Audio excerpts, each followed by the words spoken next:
સમાચાર હવે અમદાવાદથી છે। મુખ્યપ્રધાન ભૂપેન્દ્ર પટેલે અમદાવાદના સિંધુ ભવન રોડ ખાતે બોન્સાઈ શોનું ઉદ્ઘાટન કર્યું। શહેરીજનોમાં પર્યાવરણ પ્રત્યે જાગૃતતા વધે તે માટે અમદાવાદ મહાનગરપાલિકાએ બોન્સાઈ શોનું આયોજન કર્યું છે। 10 માર્ચ સુધી ચાલનાર આ બોન્સાઈ શોમાં દેશ વિદેશના વિવિધ 1500 જેટલા બોન્સાઈ પ્રદર્શન માટે મુકાયા છે।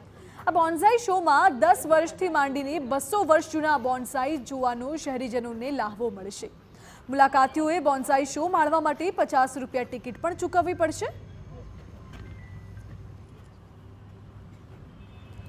જાણકારી એવી પણ છે કે મુખ્યપ્રધાન ભૂપેન્દ્ર પટેલે આજે અમદાવાદ શહેરને 641 કરોડથી વધુના વિકાસ કાર્યોની ભેટ પણ આપી, જેમાં 128 કરોડના વિકાસ કાર્યોનું લોકાર્પણ અમદાવાદના પંડિત દીનદયાળ ઉપાધ્યાય ઓડિટોરિયમમાં સમારંભ યોજાયો હતો।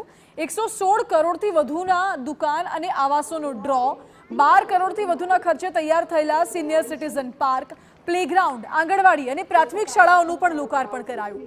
256 કરોડના ખર્ચે રસ્તાઓ બનાવવાના અને રીસર્ફેસ કરવાના કામો, 225 કરોડના ખર્ચે નિર્માણ પામનાર Awas Yojana, water distribution station, drainage system અને અર્બન સેન્ટરના કામોનું ખાતમુહૂર્ત કરવામાં આવ્યું।